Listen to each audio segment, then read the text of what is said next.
بسم اللہ الرحمن الرحیم۔ السلام علیکم ورحمۃ اللہ وبرکاتہ۔ زکوٰۃ کی ادائیگی کو لے کر اکثر لوگ یہ پوچھتے ہیں، سوال کرتے ہیں کہ ہم زکوٰۃ کن کو دیں اور کن کو نہ دیں۔ تو دیکھیے زکوٰۃ کن کن کو دینا چاہیے، یہ ایک لمبی تفصیل ہے، ایک لمبی فہرست ہے، ایک لمبی لسٹ ہے۔ میں اس تفصیل میں آپ کو نہیں الجھانا چاہتا، بس اس ویڈیو کے اندر میں آپ کو یہ بتانے والا ہوں کہ زکوٰۃ کن کن کو نہیں دینا چاہیے۔ جب آپ یہ جان جائیں گے کہ زکوٰۃ کن کن کو نہیں دینا چاہیے تو آسانی کے ساتھ آپ فیصلہ کر سکتے ہیں کہ زکوٰۃ کن کو دینا چاہیے۔ تو دیکھیے جب ہم فقہ کی کتابوں کو کھولتے ہیں، پڑھتے ہیں، دیکھتے ہیں تو 4 قسم کے لوگ ملتے ہیں کہ جن کو زکوٰۃ نہیں دے سکتے ہیں۔ پہلی قسم کے آپ اپنے اصول، یعنی جو آپ کے والدین ہیں، ماں ہیں، باپ ہیں، دادا ہیں، دادی ہیں، نانا ہیں، نانی ہیں، لکڑ نانا، دکڑ نانا، پکڑ نانا، اوپر تک جتنے ہیں ان کو آپ زکوٰۃ نہیں دے سکتے ہیں۔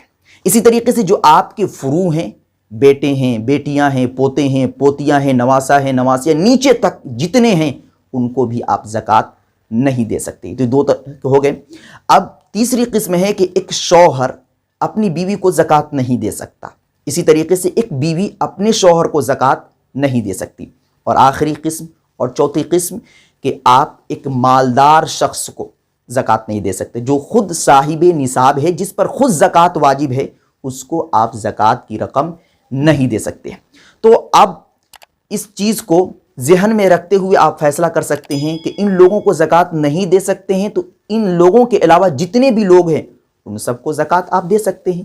آپ اپنی ساس کو زکوٰۃ دے سکتے ہیں، آپ اپنے بھائی کو زکوٰۃ دے سکتے ہیں، آپ اپنی بہن کو زکوٰۃ دے سکتے ہیں، لیکن ان سب کو زکوٰۃ دینے کے ساتھ ساتھ یہ خیال رہے کہ یہ لوگ مالدار نہ ہوں، یہ لوگ غریب ہوں، یہ لوگ صاحب زکوٰۃ ہوں۔ یہ بات واضح ہو گئی، یہ بات کلیئر ہو گئی۔ لیکن اب ایک اور سوال ہوتا ہے کہ زکوٰۃ کن کو دینا زیادہ بہتر اور افضل ہے؟ تو اس کے تعلق سے حدیث کے اندر آتا ہے کہ آپ اپنے قریبی رشتہ دار کو زکوٰۃ دیں تو زیادہ بہتر ہے۔ مثال کے طور پر آپ کے گھر کے اندر آپ کا بھائی غریب ہے جو صاحب زکوٰۃ ہے، تو آپ اس کو زکوٰۃ دیں تو یہ زیادہ افضل اور بہتر ہے۔ اسی طریقے سے اگر آپ کی بہن غریب ہے جو صاحب زکوٰۃ ہے تو آپ اس کو زکوٰۃ دیں تو یہ زیادہ بہتر اور افضل ہے، اور اس پر آپ کو 2 ثواب ملے گا، 2 اجر ملے گا۔ وہ اس طریقے سے کہ زکوٰۃ کی ادائیگی پر جو ثواب ملتا ہے وہ ثواب ملے گا، اور دوسرا ثواب یہ کہ صلہ رحمی، اخوت، بھائی چارگی اور محبت کا آپ کو ثواب دیا جائے گا۔ تو اس طریقے سے آپ اپنے قریبی رشتہ دار کو اگر زکوٰۃ کی رقم دیتے ہیں تو زیادہ افضل اور بہتر ہے۔ لیکن اسی کے ذیل میں ایک بات اور ذہن میں رکھیے گا کہ جب آپ اپنے قریبی رشتہ دار کو، بھائی کو یا بہن کو زکوٰۃ کی رقم دے تو نیت یقیناً زکوٰۃ کی کرے، لیکن واضح نہ ہونے دے، انہیں بتائے نہ کہ یہ زکوٰۃ کی رقم ہے، لے لو، کیونکہ جب آپ اپنے بھائی کو یا اپنی بہن کو زکوٰۃ کی رقم سے مدد کریں گے تو ان کی دل شکنی ہوگی، ان کو عجیب سا لگے گا۔